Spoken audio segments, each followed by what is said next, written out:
अलत्रं धनं पुत्रपौत्रादि सर्वं गृहं बान्धव सर्वमेतद्धि जातम्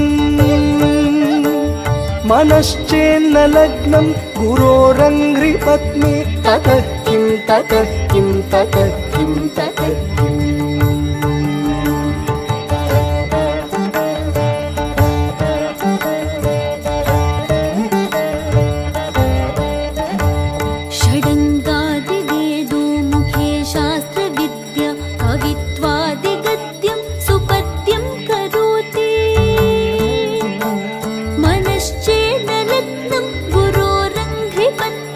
ततः किं ततः किं ततः किं ततः किम्